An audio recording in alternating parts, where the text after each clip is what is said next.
Welcome back to Hey Kentucky. Now the election day is coming and it's massive this year. It's one of the most controversial presidential races in decades, and there are a lot of important seats up for grabs both on Capitol Hill and in Frankfort.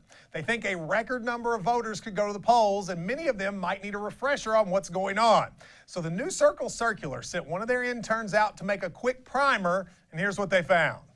Hi, this is Tyler Gooch reporting for Hey Kentucky. With the election coming up this Tuesday, we decided to head down to one of Lexington's many polling places. We're going to go inside, we're going to get a behind-the-scenes look at what to expect this Tuesday. We're going to probably cast a vote or two, find out what the machines are like. I've never been inside one of these buildings before, so I think we're all going to learn something. Let's go.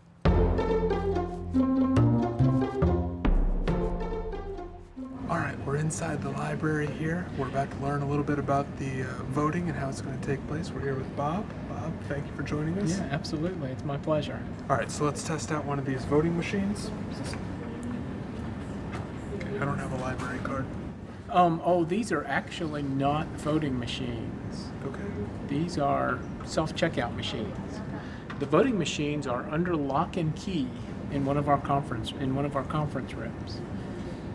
Okay. They won't be set up until the day of. So can we unlock it and go cast a few votes? No, they're actually sealed.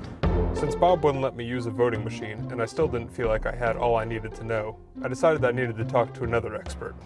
We're here with Secretary of State Alison Lundergan-Grimes. Thank you very much for joining us. Is Secretary of State correct, or Secretary of Commonwealth, because we're not a state? Secretary of State. Secretary. All right, so we all go out, we vote for president this year. I think that's correct. I haven't been on Facebook much. Who's running for president? So we actually have 23 write-in candidates for president, a historical number for Kentucky, but not just president and vice president, but a ballot that is pretty big here in Kentucky. I know many folks have focused just on the presidential race, but we have a U.S. Senate race, all of our congressional races, half of our state Senate, the odd districts that are up, and all of our state House districts that are up. 64 contested races for our state House. So it's a pretty big ballot across Kentucky, and we want folks to be prepared and be excited to go out and have their voice heard. All right, so we all vote for president, then whoever gets the most amount of votes, that's the person that wins, correct? Well, most people think that, but actually across the nation, not just here in the Commonwealth, but across the nation, we have a system called the Electoral College system that ultimately determines who the president and vice president will be. Electoral College beat Kansas in the tournament in the second round 2 years ago, is that right? It's not a school. I know people might think that. So it's like Trump University. Well, you know, not even like Trump University. The popular vote determines the way Kentucky's electoral votes go. We have 8 electoral votes, kind of like the number of national championships Kentucky has under their belt. Okay. Hopefully we'll get another electoral vote this year. Hopefully we'll get another championship this year. You're exactly right. Donald Trump has talked about elections being rigged. How many elections, if you're going to ballpark it, would you say are rigged nationwide? None. Okay. But would you say it's impossible to rig an election, or is there a way to do it? If so, could you describe how someone would do that generally and step by step? Well, I will tell you this. It's a lot easier to get struck by lightning than it is for an election to be rigged.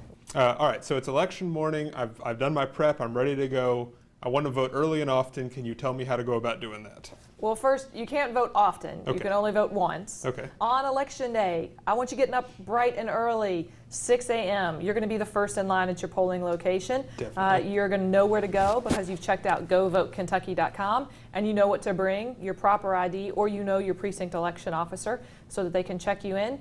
And we hope that you have a great experience. After speaking with the Secretary of State and learning how easy voting was, I decided to go back and give that machine another go. I still couldn't figure out how to work the machine, so I decided I needed some hands-on training. I went to the best polling class in town at Bella Forza Fitness to try and learn how polls work. There was another undecided voter there practicing, but he was no help. He didn't seem to know what he was doing. So I decided to get some great personal instruction from a polling expert. Now I feel prepared and ready to vote on the 8th. Back to you, Matt. Thanks to the folks at New Circle Circular, as always, for their great information. Now, when we come back, Russ Smith's coach trashed him in the media, and Enos Cantor trash talked Kevin Durant from the bench. We'll talk about that and more in a game of Cringe Factor next on Hey Kentucky.